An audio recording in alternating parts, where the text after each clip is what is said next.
Good evening, ladies and gentlemen. It is a weird night for cheap seat booking, but you guess what? Wrestling fans are like that. We are weird. We will do things on weird nights.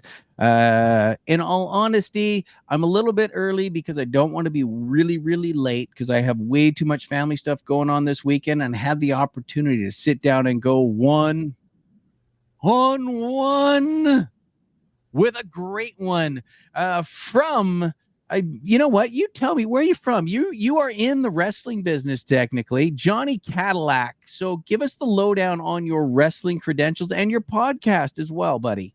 All right. Well, I mean, I did have a match just last month in which my introduction was from anywhere other than Lincoln, Nebraska. But needless to say, I am from Lincoln, Nebraska.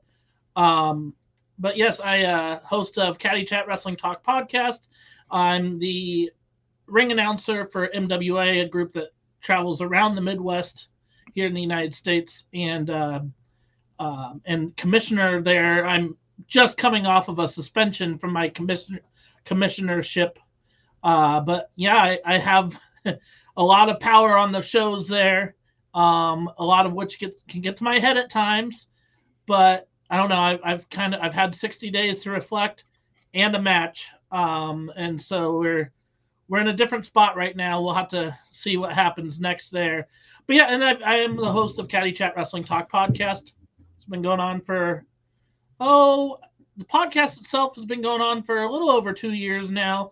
I've had where on the audio platforms that I do on all major audio podcast platforms has been going on for nearly 2 years. It was still a little over a year and a half, but it's a lot of fun and I keep busy for sure.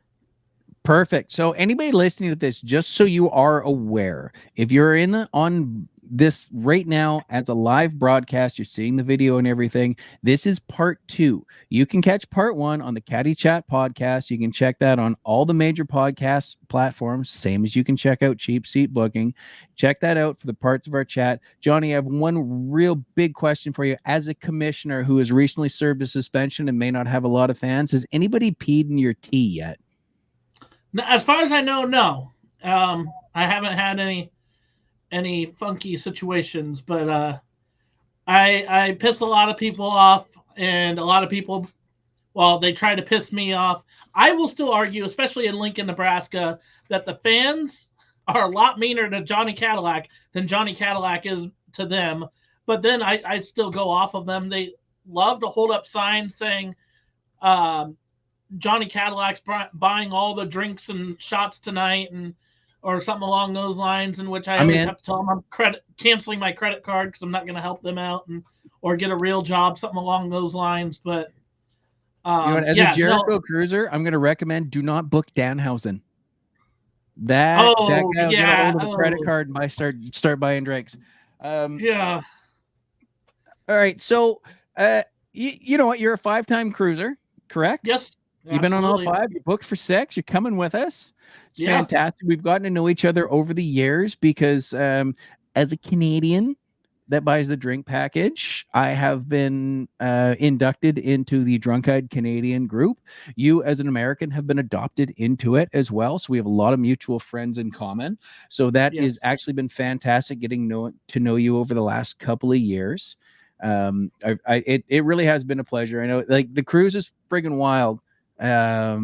Speaking of the DEC, yes, boys, thank you, Mr. Dez, for the co-founder of the DEC, joining us from Inuvik, way up north. And that, cheers, you know what, I have a list of questions here, a little list of talking points, but have you ever sat down and thought that since the cruise, has your friend circle expanded geographically? Like, if you were to look at your friend circle before the cruises and then after, like, you got pins further over the map, right? Like, is it just me? You find that? Oh, no, most definitely I do. And I mean, it was even something for this podcast we had, speaking of Dez came on to Caddy Chat Wrestling Talk podcast a while back, and we made a big deal of that episode, especially because it was the first time that I had a guest outside of the United States on the podcast. And I mean, Canada's right next door. You guys are right above us. Yeah. Dez is northern Canada. Walking distance to the United States. Yeah. I'm And right on the border, so I get it. it was a stretch, and I've had guests now from all over the world on this podcast, and many of which I have the Jericho Cruise to thank for it. It's crazy. It's awesome, and it's crazy. Oh, it really is. You know, Des agrees. It's definitely spread across continents now. I've had Des on the show a couple of times. You guys can look back at that in the archives. You know what? First and foremost, Jonny, you're an adult man. You're grown. Yep. You got Yep. a beard. You got a job. How did your wrestling journey start, buddy? Where did you start? Where did you find the love of this crazy athletic sport hybrid entertainment genre that is hard to pin down, hard to explain, but easy to love? Where did you find this? Where did it start? I actually do not have that one pinpoint moment. Things started for me when, true story, my mom was in labor with me and my dad was in the delivery room watching wrestling. And that's how I was brought into this world. I can't make this stuff up. And so it's always been a part of my life with my dad around. My mom has pictures of me, a little baby Johnny Cadillac, with my dad watching wrestling, and I'm sleeping on his shoulder or in his arms, whatever. And so it was just always a part of me. And so I don't remember. I don't have an earliest memory of what I saw. I do know it was a little crazy. So for me, and I don't know if it's because I grew up in a Christian family or if that I'm sure was part of it. But my parents thought, all right, wrestling is Johnny Cadillac's thing for sure, even if Johnny Cadillac wasn't a name back then. But it was my thing for sure.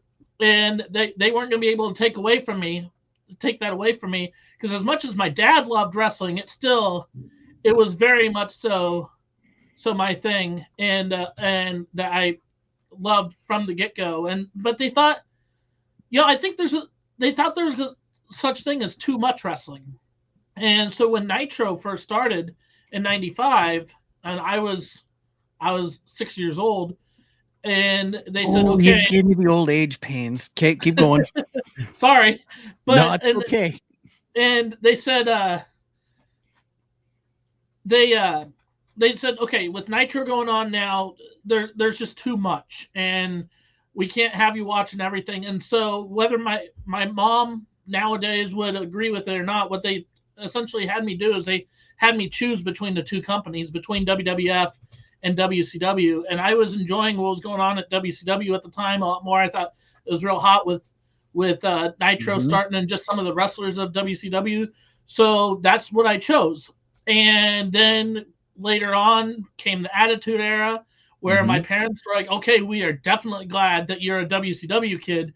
And WWF was prohibited in our household for a while until WCW went out of business. And then, so I watched the sinking ship to the very end, and through the days of New Blood and Vince Russo and everything else. And it was still, and I look back at it now and I see how bad it was. That as a kid growing up watching that, I ignored it because it was still what I loved so much. And so it was wrestling, and I wanted to watch wrestling. And so WCW goes out of business, WWF buys them out. And now I'm 12 years old or something at this point, and I tell my parents, I can't just not have wrestling in my life. I need it. But it's WWF, we've been against it. And well, then these WCW people start showing up. We watched the final episode of Nitro that had the simulcast with WWF. Oh, that was crazy, wasn't it? Yeah, I played the video games enough, and I had enough friends who always stayed into WWF. So it's not like I didn't know who Shane McMahon was or anything. I just, didn't actively watch it. But I wasn't, I didn't realize that, that following Sunday was WrestleMania. And so conveniently, WCW goes out of business just not even a week before WrestleMania. And Shane buys WCW and announces he buys WCW right before the WrestleMania weekend, where he's facing his father, Vince McMahon, at WrestleMania. And just how big that was for WWF at the time. I was just like, man, what's next for WCW? And I bought the wrestling the WCW magazines until the very end. And the very last edition of WCW magazine, on the very back cover, was talking about the Big Bang. It was it was a pay-per-view they were going to do that was going to be the relaunch of WCW. Yeah. And I'm begging my parents. They had a date selected for it and everything. I said, I need to watch this. Now, it didn't happen, but that's what I wanted. You know what? I'm just gonna put a pin in that real quick. For those of you that don't know, this is something. This was in there was a conglomerate or a partnership involved in trying to buy WCW towards the end. This is very well known. Check out 83 Weeks, Eric Bischoff's podcast. They talk about this a great deal. Eric Bischoff and several partners had a deal in place, and it fell apart because the TV deal that was included suddenly became not part of the deal. And so what was now up for grabs was not what they were bidding on. So they had all these plans in place, Eric and partners. So the Big Bang was something that they had dumped ad money into. But when the TV time was not included, suddenly, deal fell apart. So yeah, I remember that. I remember seeing the ads for the Big Bang thinking, well, that's filthy and dirty, but I'm 21 years old, so I'm into it. Keep going. Thank you for pausing.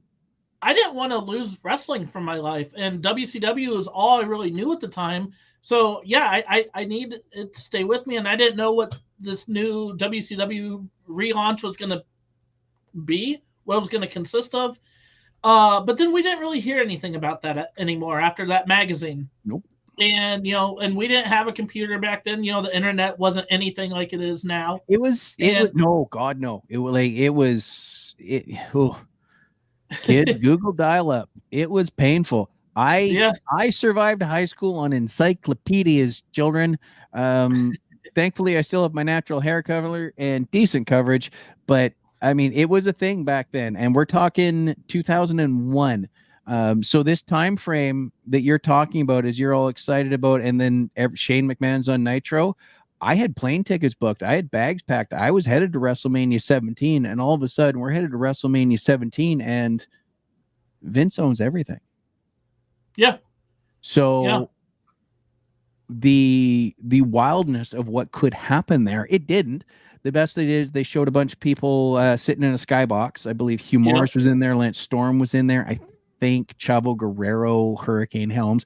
Not entirely sure. All I know, there was 3 of them sitting together that had similar hairstyle to me and the 2 guys I was sitting with, and everybody thought, dude, they got on TV. I'm like, no, we did not. That was specifically Hugh Morris. I was not on TV. Go pound sand.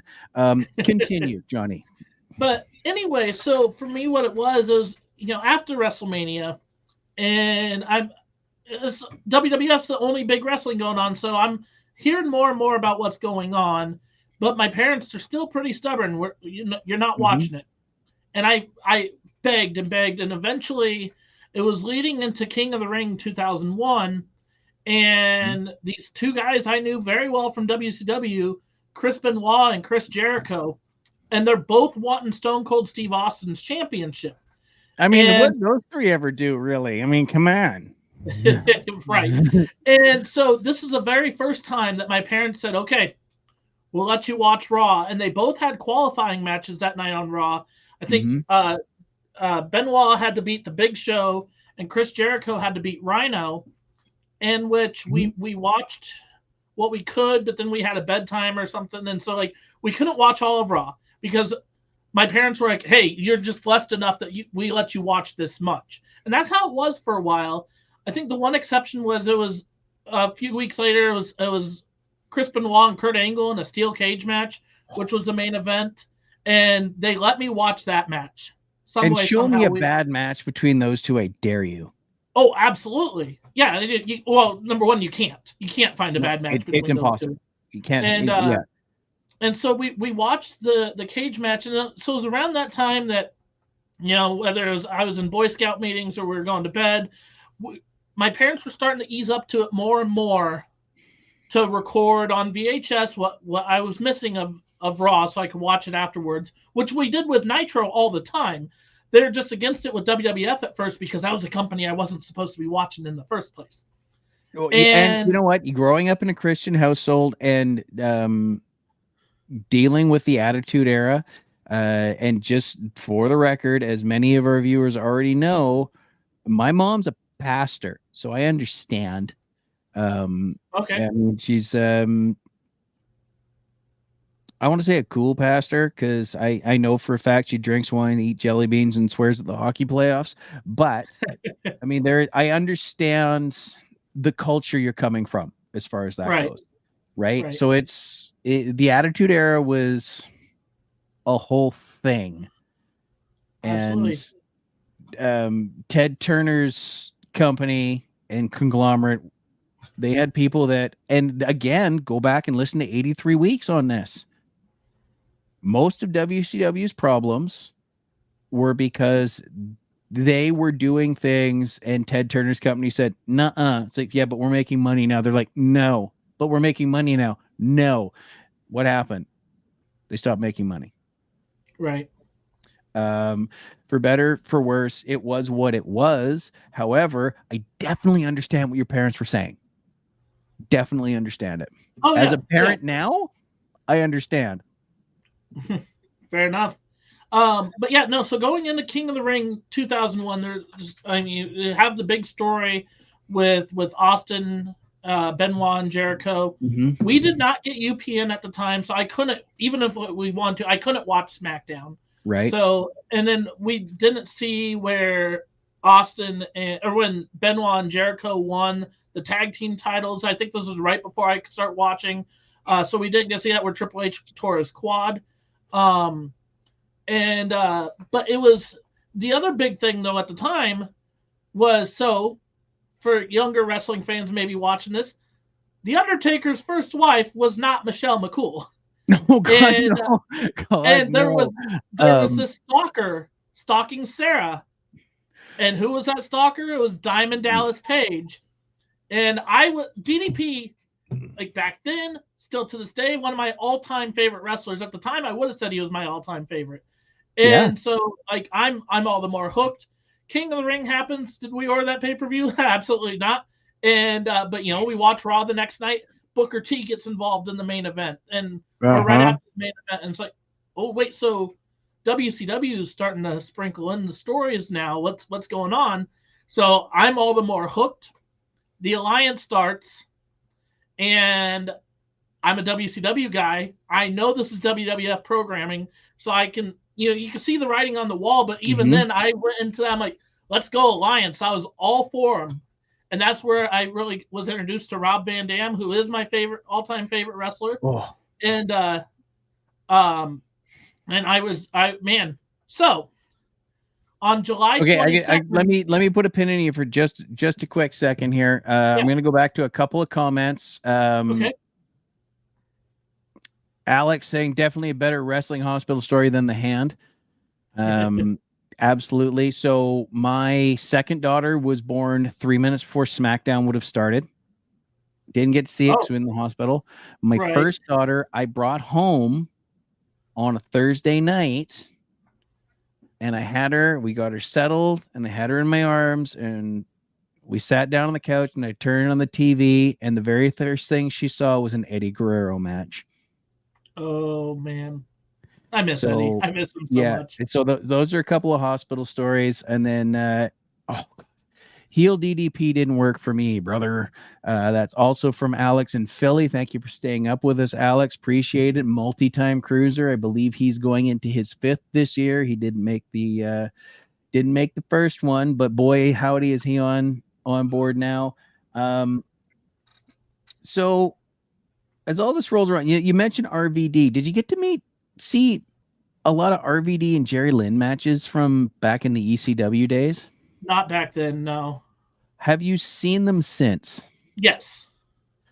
Okay, so on the last cruise, Jericho cruise, for those of you that are apparently tuning in now and don't realize it's my favorite thing in the world, was Jerry Lynn.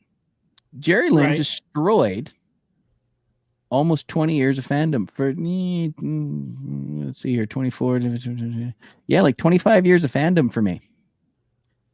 Do you recall ever seeing Jerry Lynn versus RVD where Jerry got kicked in the chest off the top rope? He was kind of straddling it because he had a slip, and then Maybe. seemed to crack his head on the concrete when he got kicked out, and then just be knocked out for most of the match. Right. I was under the impression that was a oops, and Jerry was just on autopilot for most of it. Jerry Lynn to himself looked me square in the face when I said that match with you and Rob where you split your head on the floor and you were like knocked out for most of it. He goes, oh yeah, this one. He named the pay-per-view and all that. And I'm like, yeah, that one. Like, that was incredible, man. It was an incredible performance. And he's like, that was a work, dude. What? Oh, I was standing with commentator Alex when he said that. He goes, no, I worked that. I didn't even come close. I came as close as I could. Didn't even come close. Just absolutely. It was more traumatizing to me than finding out Santa wasn't real. I had operated for almost 25 years thinking Jerry was on autopilot, knocked clean out. And I just, it wrecked me. It absolutely wrecked me. I went straight to the bar. Couldn't handle it. Oh man. So it sounds like you didn't, as the alliance is formed. Well, here's the thing about Alec he's still watching us out in Philly. Thank you for joining us at almost midnight out in Philly. Matt was bummed for the rest of the night. I was. It shattered me. As the alliance was formed. So what I'm hearing is you were very familiar with WCW. Not so much with the Attitude Era WWE, and I can't imagine you saw a lot of ECW at the time, so maybe the alliance wasn't a whole deal for you. If my parents weren't going to let me watch WWF in the Attitude Era, they sure as heck weren't going to let me watch ECW. I mean, fair enough. But I will say this, and I will point it out, July 22nd, 2001 was the Invasion pay-per-view. Why do I remember that date so well? It was my birthday. And in which we have the Alliance versus WWF. WCW is on a platform in this pay-per-view now. And man, now was time for me to beg my parents on doing the one thing they really didn't want to do, spending money on a WWF pay-per-view. I won that battle. And I was good for you. Everything became normal for me when it came to watching WWF after then. And it's still to this day, and the company name change and everything, but the fact that it was my birthday, that had a lot riding on it, that I was like, no, this is what I want for my birthday. I want to watch Invasion and see Stone Cold Steve Austin join the alliance that night. I, as an alliance fan, I was super stoked. That was a big one because I mean this is after WrestleMania 17. They've already tried to turn Austin heel. Booker T showing up, like the Austin heel run wasn't working so well. I mean, Jericho and Benoit, and that was Benoit's last match for almost a year at that King of the Ring. That's when his neck went squirrely on him. And he's one of those major players in the alliance that was missing, much like Triple H, that could have really shifted a lot of things going on there because, man, could he work. But let's I've Googled it. Let's run down what we saw in the Invasion. Chavo Guerrero versus Scotty 2 Hotty. Edge and Christian versus Lance Storm and Mike Awesome. Ooh. Which, I mean, I think Chavo and Scotty 2 Hotty, that would have been Sunday Night Heat. Because I know Edge and Christian versus Mike Awesome and Lance Storm opened the show. Correct. Absolutely correct. Weird referee match. Hebner versus Nick Patrick.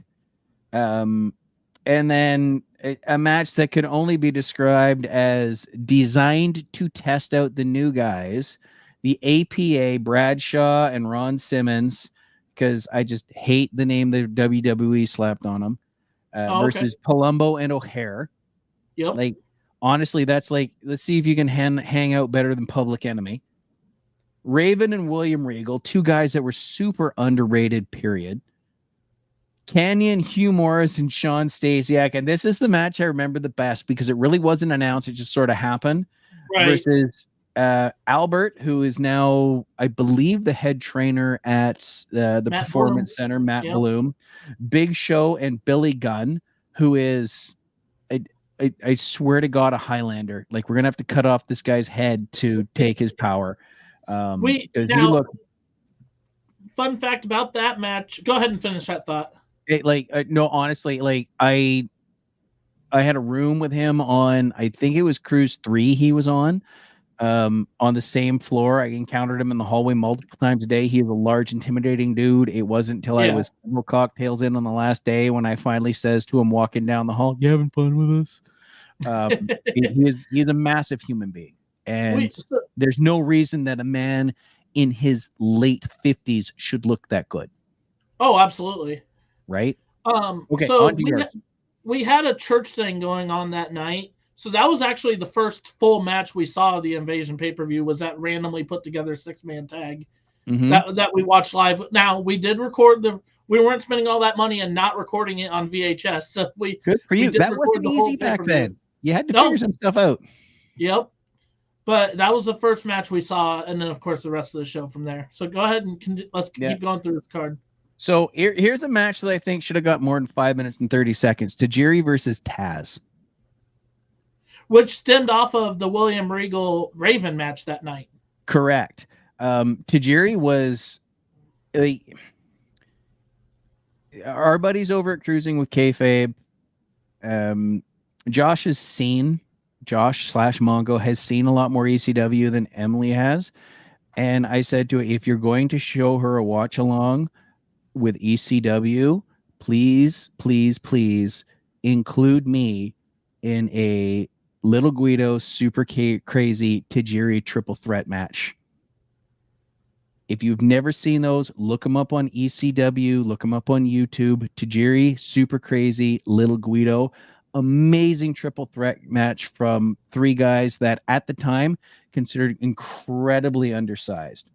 Moving along in this pay-per-view, match 10, Trish Stratus and Lita defeated Tori Wilson and Stacy Keibler.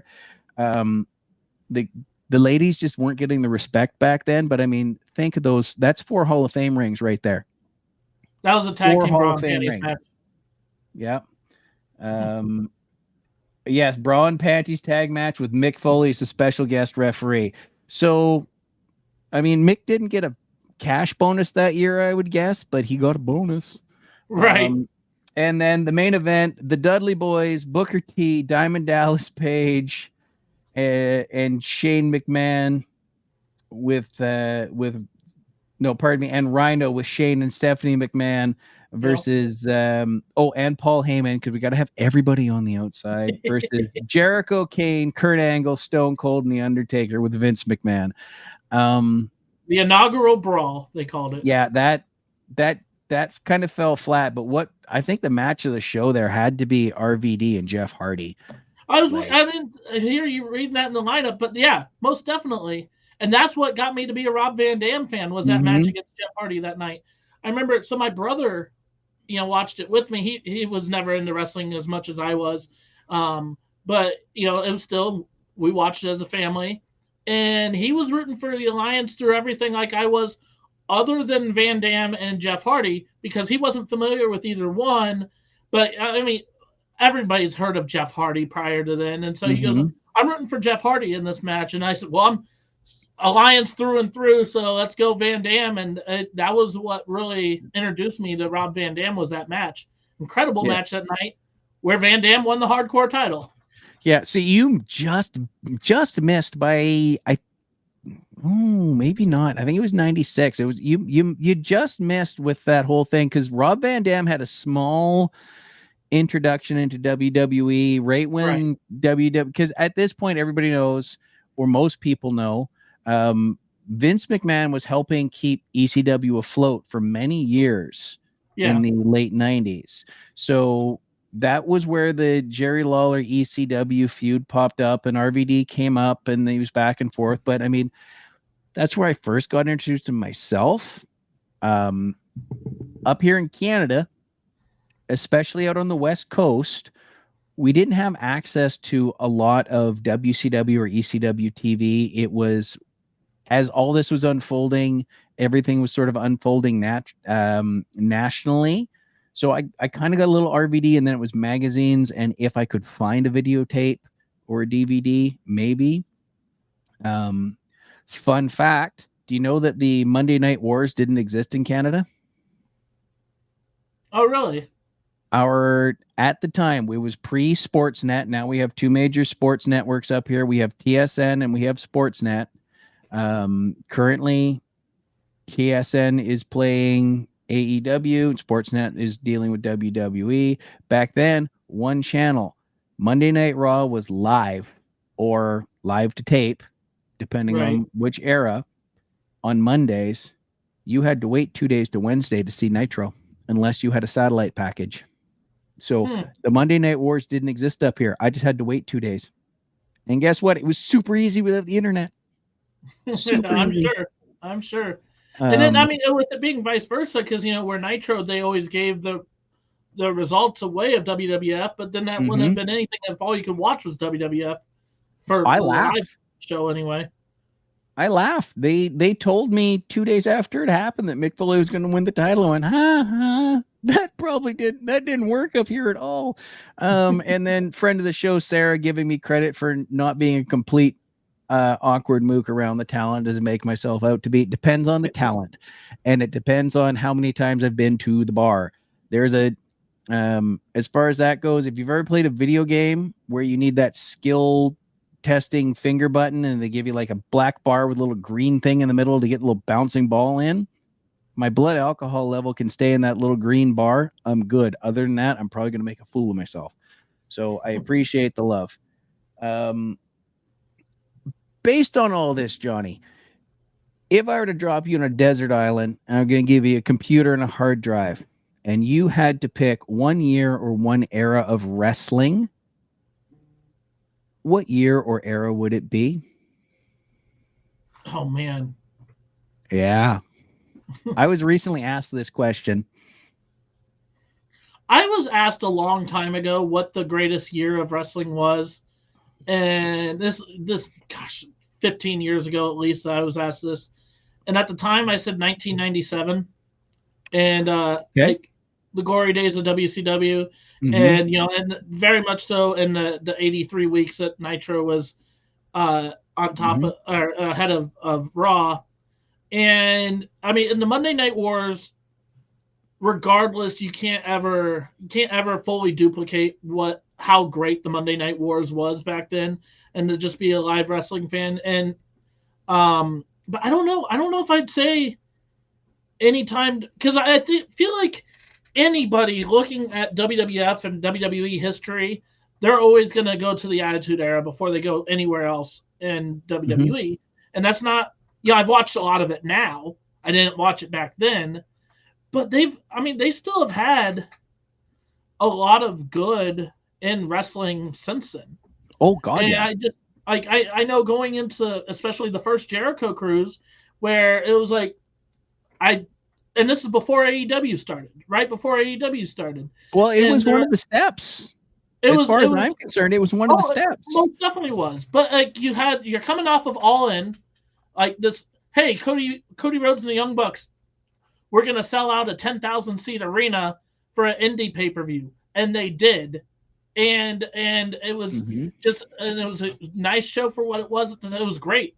And then you have the Jericho Cruise, and you have the Streaming for Vengeance pay-per-view that from the Jericho Cruise it launches into a lot of the start of AEW. And I think, the Jericho Cruise also had that one podcast where the Bucks, Omega, Hangman Page, Cody, and Marty Scurll announced that they were no longer part of the Bullet Club. They were the Elite. Yeah. That was where they broke off. And 5 out of the 6 of those guys were inaugural day signings. Right? And so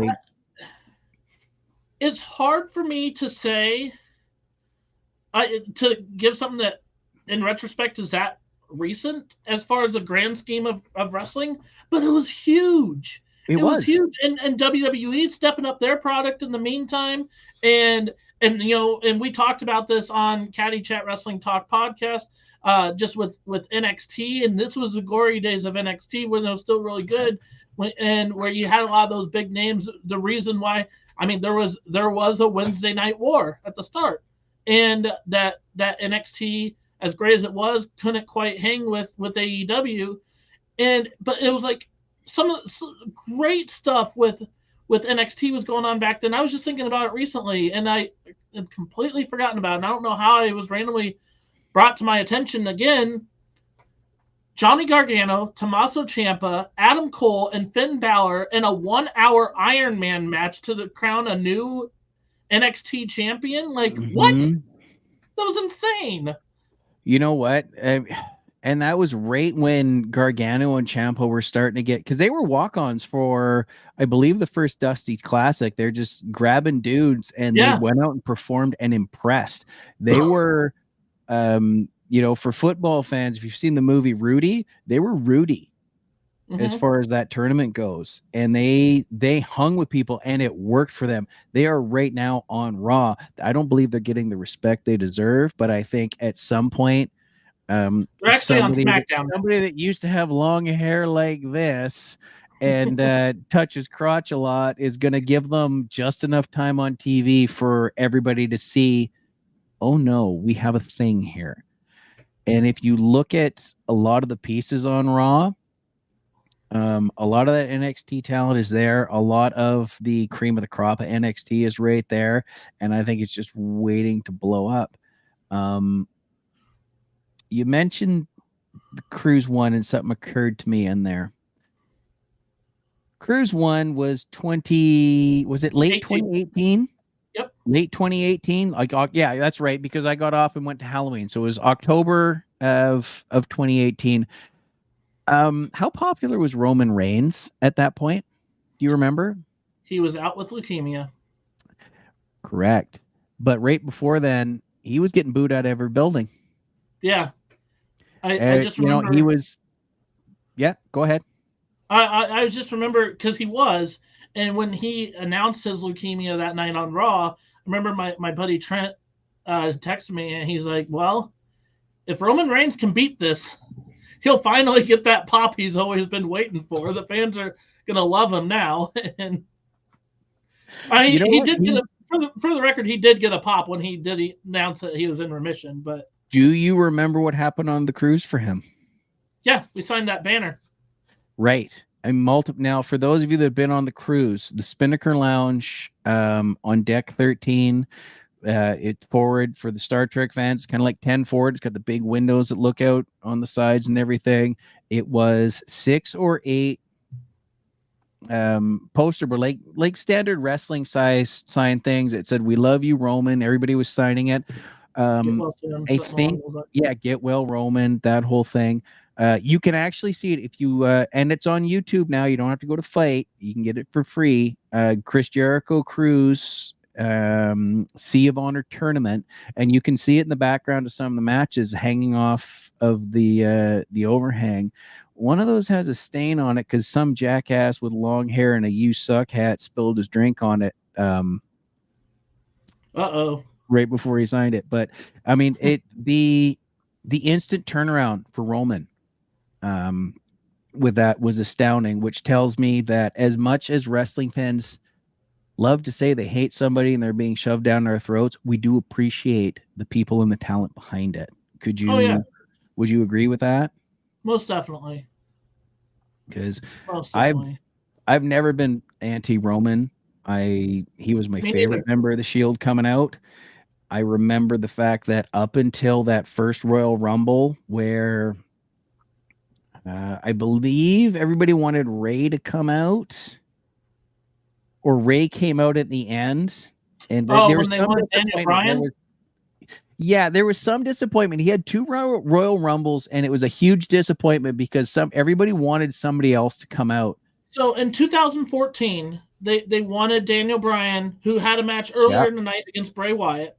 And Correct. So that was Daniel Bryan's match. They wanted Daniel Bryan. He did not come out. Rey Mysterio was entry number 30. Got booed because he wasn't Daniel Bryan. And that night. Just pause for a second there. They booed Rey Mysterio. Also on Cruise One. Yeah. Oh yeah. They booed Rey Mysterio. Wow. Okay, continue. Yeah. Um, and so they booed Rey Mysterio, but in that Royal Rumble, the Shield's brand new at the time, just been around for 2 months. And Roman Reigns was the runner up of that Royal Rumble and doing all sorts of crazy. He set a new record for at the time. He had the Either Kane, or I guess they call it the I, Diesel spot or the Kane spot, where he just wrecked everybody and still lost. yeah, I can't remember if he tied Kane's record. I think he did break it by one. He beat it. I think Kane's I record was remember being 11 and upset. I'm Roman a Reigns big Kane fan. Was 12. Yeah, and then just like Kane in 2001 became the runner-up, in which Batista won the Royal Rumble. And back then, the fans were pissed that it wasn't Roman Reigns in this case because like all that he was doing, to just come a year later where WWE says, all right, let's give it to Roman Reigns. And the fans were booing yet again, but for a complete opposite reason. Like, they didn't want it to be Roman Reigns.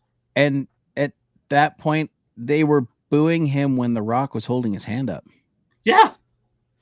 Like, there was 2 Royal Rumbles in a row that both involved Roman Reigns, and the fans were just booing him out of the building. Now, granted, to his credit, Roman would end up getting himself booed out of the building, or Creative would, because let's be honest here, Roman's not well liked because he goes in and does what his boss asks him to do very, very well. He is not bad in the ring. He's very good at what he does. He just goes in and does what his boss tells him to do. When they told him to beat The Undertaker, wow. Every time he even moved his jaw, the boos got louder. I was upset that it happened. Not as upset as I was when Brock did it. Because I didn't see an upside for Brock myself. Had Roman been the first one, I could at least gone, you know what? That's a torch passing moment. That's your Andre Hogan. That's your Rock Hogan. I'm going with that. But it was Roman's so good at getting heat just for following orders that eventually they just started giving him orders that made sure he got heat. And since WrestleMania, how many times have you heard the "We Want Roman" chant? Right. I will say this, going off of what you said right after WrestleMania 33. I was at Judgment Day 2008 in Omaha, and at the time, Vicky Guerrero had stripped The Undertaker of the world title because Hell's Gate was an illegal move. Yes. And so Edge and Undertaker had a match for the vacated championship, and The Undertaker won by, I think, count out. It was count out or disqualification. Mm-hmm. It was one of the two. And Vicky Guerrero came out to say, you're not the champion. Everyone knows the title can't change hands on count out or disqualification. And the booing we did to Vicky Guerrero, I felt held a record at that time where we wouldn't let her talk up until Roman Reigns the night after WrestleMania 33. I mean, and I have had no interactions with Roman Reigns. I have had a couple of minor interactions with Vicky Guerrero, the nicest lady.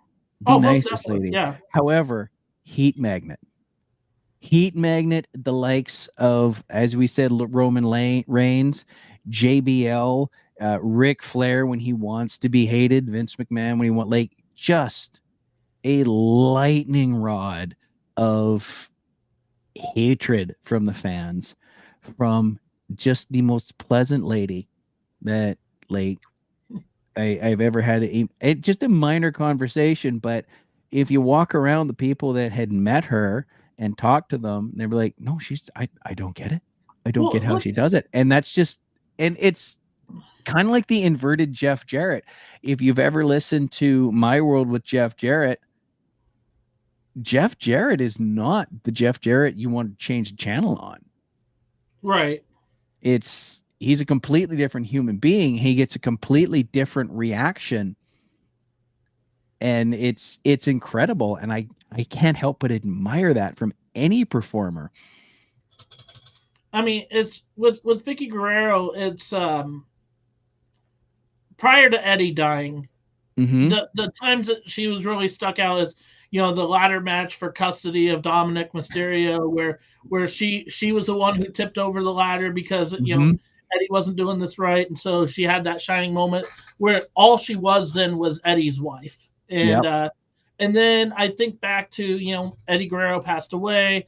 The very next WrestleMania, Eddie Guerrero goes in the Hall of Fame, and Vicky Guerrero on stage with their daughters and saying, you know, I just want to thank my Lord and Savior Jesus Christ, and just this innocent Christ-fearing woman. Yeah. And you would not think that the same woman would go on to be the most hated person character-wise in WWE. And this is somebody that didn't aspire to be in this business. Yeah. She got into this business because there was one, as you exactly said, an angle that involved, you know, for those that don't know, when Eddie was going through the depths of his problems, they were kind of split up for a while. He did have another child, not Dominic, out of wedlock. Correct. But at that point, it was also kind of a Ross and Rachel thing. They were on a break. So, I mean, I don't want to speak for them because I've never discussed it. I'm not going to sit down with Vicky and talk about it, but it definitely appears that it became a thing. It's like, okay, well, it happened because we were doing this, so it happened, but I still love you. They reconciled. They were together till, you know, Eddie passed. Great. But that's where that angle was born. And she kind of got on TV, and then she did the Hall of Fame. And then to WWE's credit, and, you know, we also see it with John Huber's, the late John Huber's wife, the late oh Jesus, can't remember his name, and all of a sudden it's totally Lee. Blank. Brody Lee, thank you so much. Brody Lee it was given a shot to, like, look, your husband meant a lot to this business, meant a lot to the locker room. We have a spot for you. And Vicky turned that into a heat magnet persona that drew money. Yeah. I don't think if Eddie was around, it would have happened. But could you imagine a heel Eddie Guerrero with a heel Vicky Guerrero? Oh my God. Yeah. Oh my God. I never even thought about it until you said it just now. Like, I'm sorry, JBL did a great job as a heel with Eddie Guerrero when Eddie was champion, but you put that kind of heel Vicky with heel Eddie, wow, it's up there with Roddy Piper level awesomeness is all I can say. And from two nicer people, from by all accounts, you couldn't imagine. So let me ask you this, as we time is just getting away from us here. I want to talk to you about the story. Was that anyway?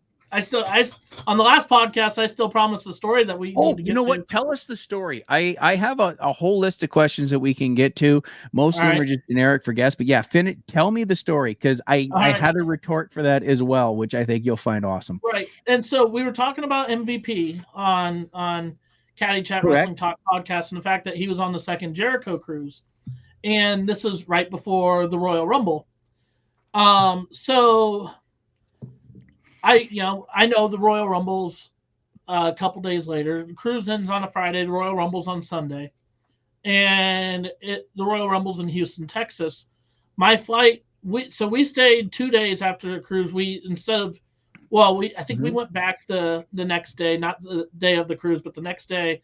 So that Saturday we would have went back, and we're in Miami getting ready to, we just go through TSA, and hey, look, there's MVP. He was just on the cruise with us.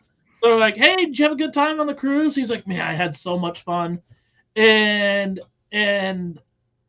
my friend Josh, he says, so where are you heading now? And he goes, Houston.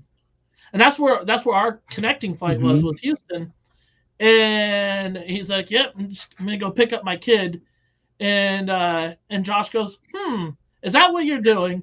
It's not has anything to do with the fact that the Royal Rumble's in Houston tomorrow?" He goes, "Oh, I forgot about that. I'll have to see if I can get a ticket so my kid can enjoy the Royal Rumble." And saving it. And he walked away, and Josh goes, "Yeah, you're going to be in the Rumble. You can't fool me." And so it was just crazy enough to us. So we were on the same flight with him, and the fact that he wasn't first class just blew my mind. That he was just a ordinary flyer and coach like the rest of us were. You know what blows my mind is I had a couple of conversations with him on the same cruise. He's a wide dude. Like, yeah, he is built out. He grew out sideways. Most guys our age, because we're about the same age, we grow front to back. We don't grow up and down. We don't grow sideways. We grow front to back. He just grew out. He grew sideways. He grew east west. I was shocked at how wide he was. So yeah, spoiler, he was in the Royal Rumble. Yes. And that was the same year Edge came back, was it not? It was the same Rumble match that Edge returned, yes. And so yeah, just coming off the Jericho cruise right into a WWE return in the Royal Rumble. Yeah, that's and fantastic. We were on the fight with him. There is nothing better than the Miami airport after a Jericho cruise, because you will see what looks like honestly, you would think they're shooting a scene out of The Walking Dead in there, to some degree, except everybody that looks like a zombie is wearing a wrestling t-shirt. Yeah. So coming off of cruise 4, we were in line for security early in the morning doing that thing. I look like a zombie. In behind us in line is one of the talent. Didn't, said hi, said hello, thanks for hanging out with us. He didn't look like much of a morning person. So I just, okay, you know what? I'm not going to push my luck, because I am clearly not in the best shape to be doing this.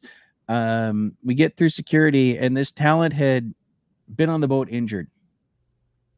And by the time we got through security, I had to pee real bad. So I ran off to the bathroom, and I came back to pick up my wife and her friend Sarah and my 3 daughters. And because he was behind us, Sarah and my wife and my daughters had helped the man along because he had been injured. And I ended up with his talent badge, because he was going to throw it away. And my friend Sarah said, I he ran off somewhere, but he would really think it's cool. And he's like, no, go ahead and give it to him. So I came back and found my 5 people talking to the largest human being I had ever seen in my entire life. And he says to me, Sarah hands me the thing. He says to me, if I had a Sharpie, I'd sign it. And I'm immediately panicking, because I know somewhere in one of these carry-ons are Sharpies.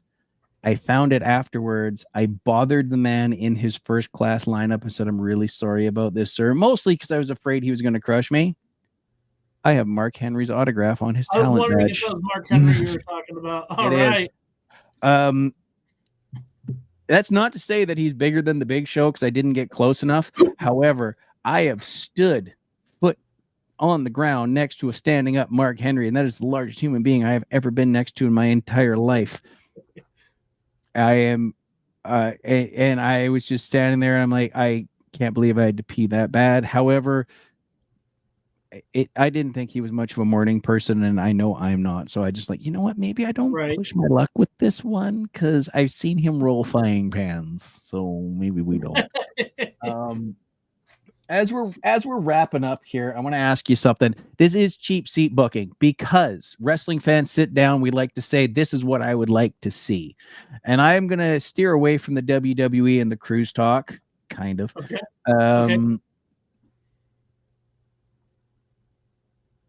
He was very thankful for help. The TSA was not helping him. Yes, he was. He was a very kind man. Sarah's much better in the mornings than I am, and my children are awesome. So thank you, Sarah, so much for that. I this is like my favorite souvenir of wrestling ever.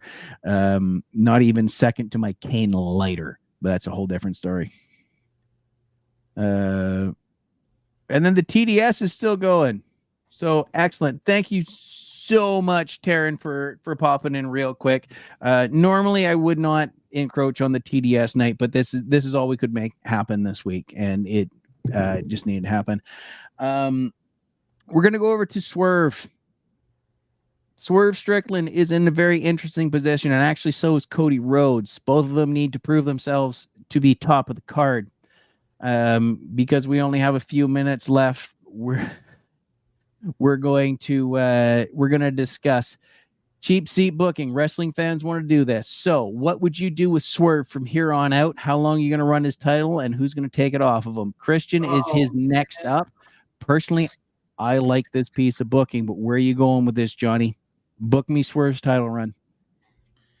Right now, he's not booking. Yeah, Taryn's not book him. You know what? I'm not going to lie to you, Taryn. I was a big Hangman Page in their feud, but honestly, he's winning me over. Okay, Johnny, go ahead. But anyway, no. So with Swerve, I mean, he's earned his place on the card, and the fan overall the demand's been there. I mean, he has the support. I don't see Christian Cage taking it from him.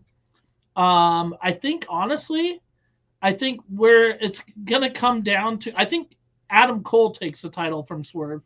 Really? I think Adam Cole, when he comes back from injury, he takes the title from Swerve, and then I think that's when, around the time when we see MJF come back, and that would eventually. I don't know. I don't want to make it sound traditional. I like the way you intertwine those right there. Transitional is what I'm saying. But I think, I don't know how much of a rivalry there would be between Adam Cole and Swerve going into it. But I think right now, Adam Cole takes the title and then goes in as champion around the time of MJF's return. Okay. So do you have a thought on which show? Because I have a thought on the current match, and I have a thought on where I would pull it off a Swerve. So do you have a thought on how long I don't know when Adam Cole would be coming back, because I think it'd be before too long now. But like, I don't know. I think they're still gonna keep the title on Swerve for a while. And who's to say? I mean, because Wardlow's, I would think, would still be getting a title shot somewhere in there too. So I think that would have to happen first. So I think Swerve's still going to hold the title for a while before Adam Cole. Like, and there's kind of issues with Wardlow with Undisputed Kingdom anyway, and so it'll be one of those things. Adam Cole comes in, let me do it, and he wants to be a world champion anyway. Takes the title from Swerve. And then leading into MJF. Now, what that looks like for Wardlow and MJF, there's still a lot in the air, but overall, those are the things I'm thinking. Okay, that's an interesting. I hadn't considered Adam Cole myself. I'm a big Adam Cole fan, baby. But I hadn't considered him as part of it, especially when you meld the storyline of the fact that him and MJF are going to have to get into it after everything that went on. What I like about this Christian Cage booking is Swerve needs to establish himself. And if you want to look at a guy that had to establish himself, go back to 2004 JBL. Right. And look at what he had to do. Beat Eddie Guerrero. Then he had The Undertaker, Batista, Booker T, had all that in front of him. He had Big Show, Kurt Angle in that weird steel cage match with the two of them. That proving ground of I belong at the top of the card. When my music hits, I should be able to walk into the room if I've been gone for 6 hours or 6 months and somebody go, oh, I'm about to drop my belt. I think that's where Swerve's at right now. Some guys don't make it past that, Jake Hager. Swerve's in a proving time. I'm not fully on board with Swerve. I'm getting there. I'm a much bigger Hangman fan. I went to a pay-per-view in Seattle and was one of 3 people in the building screaming for Hangman Page to beat Swerve in his hometown. Guess how well liked I was. I like Hangman, and I still like Hangman more. I understand where, and to me, and I know he's also a bad rep in the wrestling business in a lot of eyes, but Jim Cornette pointed it out there. He goes, "How do you break into another man's home and then somehow you're the face out of it?" Right. And you know what? I don't necessarily agree with everything Corny has to say, but a lot of his logic I work. What I like about this current matchup is he's going to come out of Christian better. However, if Christian wins, Edge versus Christian for the AEW World Title is on the docket. It would have to, because like all of a sudden, so Edge wins the TNT Championship, and okay, where's Christian Cage go from there? Oh, we're going to put him in the even bigger championship picture now, and and he's making it work. Like Christian, my promoter Brian Blade, shout out to him, but his number one concern with AEW over the years, and he likes wrestling, but AEW is not his favorite wrestling. So he's your promoter. Right, and he does criticize it, and his biggest criticism is you can never know for sure who the heels and who the faces are, and I said there's two established heels, especially at the time, in AEW that you'd always know: Don Callis and Christian Cage, and both he goes Canadians. Yeah, he goes, okay, you're right about both of them. Christian's going to be everybody's daddy. K, that's where he's been. That's from Taryn. That's from our queen of the DEC. Yeah, Christian out there slanging that yogurt. You know what? I love the fact that as much as my current belief is Swerve drops the title in London to Will Ospreay. Okay. However, what I like about this is if you hand Christian the belt, I can see a storyline. I can see it going into the Edge versus. He's like, you know what? Let's go title for title. Let's do a Hogan Warrior. I can see a storyline coming out of there because Christian is doing the best work of his career. Like, come on. The way this guy has performed outside of WWE is incredible. And you have the built-in storyline with Edge. And eventually we have to see Edge and Christian as a tag team in AEW. I don't think that's... I agree.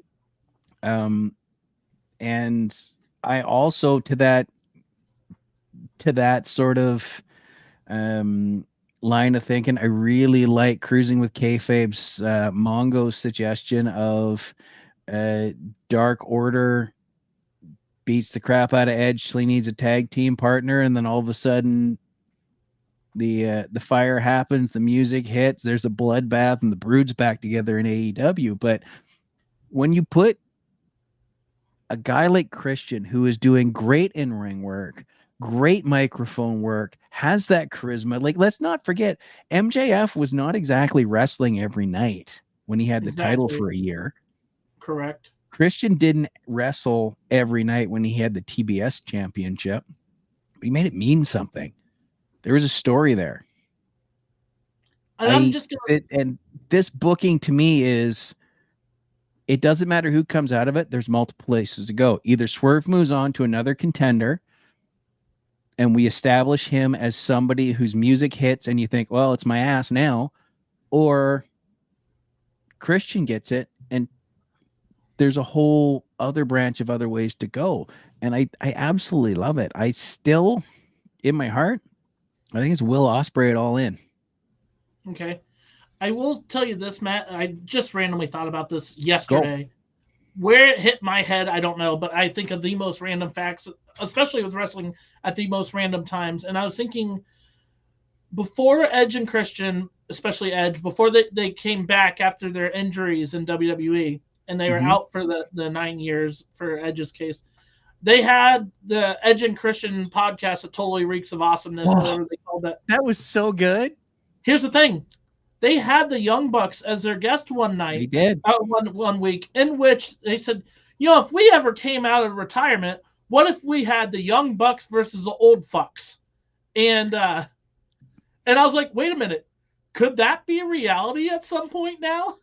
Like, I mean, I don't think they would call it the same thing, but I was like, could it be Edge and Christian versus the Young Bucks? Yeah, that's a good one.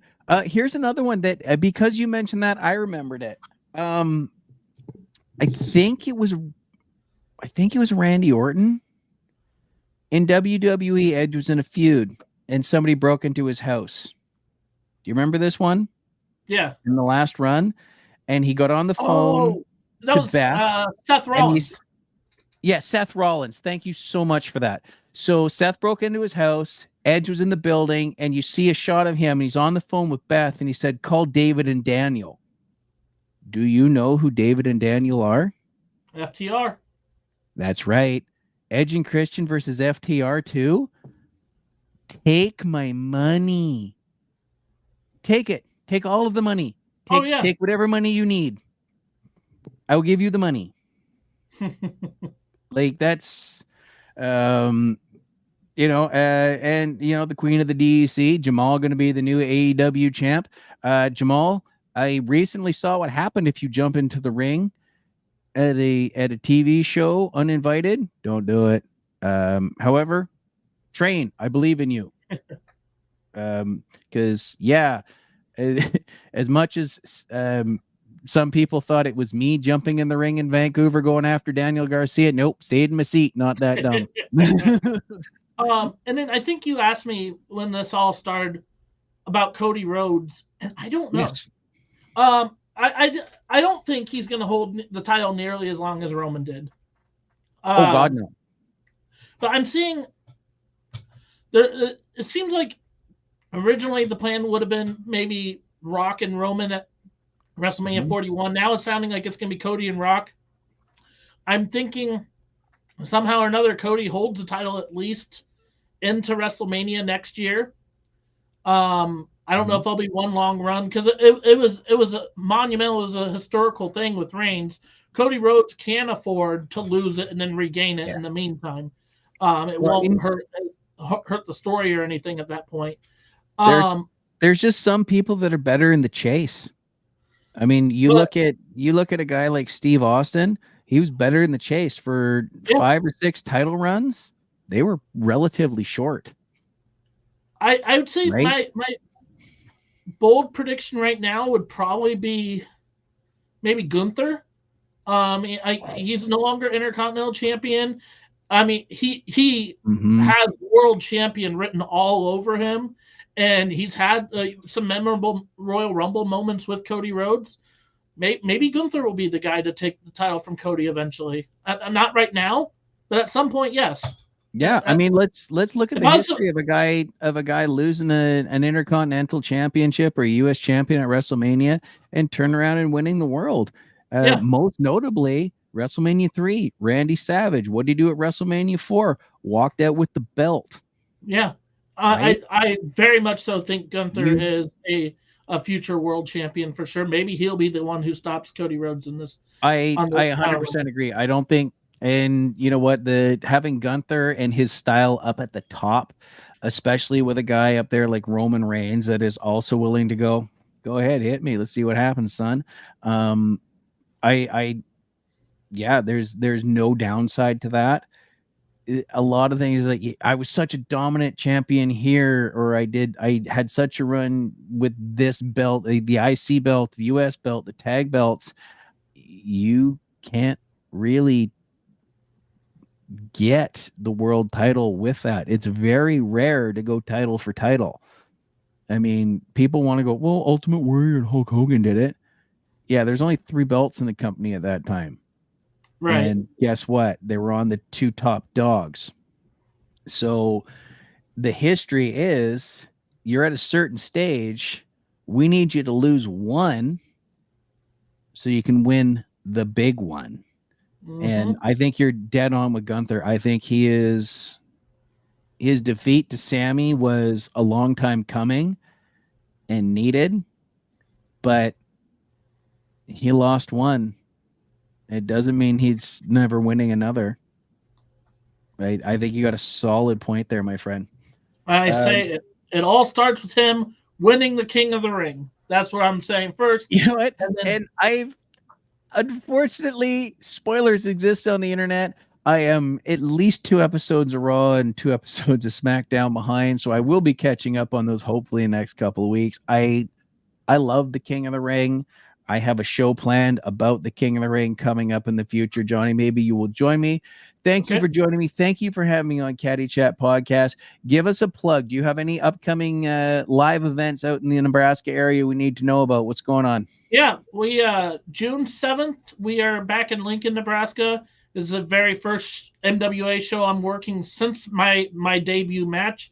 So we'll see how things go there. And June 8th on a Saturday, we are in Grand Island, Nebraska. The big thing for both these shows is former Ring of Honor star Beer City Bruiser will be on the card for both those nights. And Chris Jericho Cruise alumni. Absolutely, he is. And then we have, I think it's June 22nd. I'll have to double check the date. We have a show in Omaha, Nebraska, in which former TNA star Hernandez will be a part of the show. And there's going to be the first show I ever ring announced in 2017 is the only time up until that point that I've been able to ring announce a steel cage match. And there sounds like there's going to be multiple cage matches at that show. We're still kind of in the works trying to get things figured out, but there's a promise for at least one cage match. That show is going to be a lot of fun and something. If you're in the Omaha area, I definitely recommend. Now, I don't want to put words in your mouth, and I don't want you to commit to anything you can't commit to because you may not be in charge of it. But are we talking like a TNA lockdown situation, or are we talking just multiple cage matches? We don't know for sure yet, but there is a chance. And that's where I'm like, man, if we have Sean Hernandez on a show and a former TNA star in a lockdown-like event, how much cooler does it get than that? So yeah, I mean that's right up there. I'm a big Supermax fan. That's fantastic. And again, another topic I have on the docket for coming up this summer is stipulation matches. So thank everybody for joining me. Thank you, especially if you're joining me because you are a fan of Jonny Cadillac and follow Caddy Chat. Please follow Caddy Chat. When's that episode we just recorded going to drop, buddy? I believe it'll be up Monday morning, 9 a.m. Okay, Central. So I am going to set this episode to drop, though you've seen it live if you are listening to it on demand on Apple, Spotify. I'm going to set this to drop on Tuesday. All right, sounds good. So, and Matt, I want to let you know here, because I didn't let you know at the end of the Caddy Chat episode, but you are welcome back on the podcast anytime. I had so much fun talking to you today. So definitely we'll have a repeat of your appearance on Caddy Chat Wrestling Talk for sure. Yep. Same here, buddy. Maybe we'll get you on a panel. We'll get you into one of these panel shows with different opinions. You are welcome back anytime, and I will see you in person. We'll have a handshake, a hug, and a shot in I think it's early February this year, isn't it? It's late January. It starts January. Yeah, we're crossing into February territory. So I will see you in Miami, my friend, and I will see you in 2D. If not here, then maybe we'll zoom with some of our other cruise friends. So thank you very much for joining me, ladies and gentlemen. Thank you for joining us a little early on this and a little late on demand, but we got family things going on around here, and that's just the way it is. So check back in about 2 weeks at Cheap Seat Booking, where we'll be discussing other things with wrestling and other people. Thank you so much, Jonny Cadillac. I appreciate you, brother. Cheers.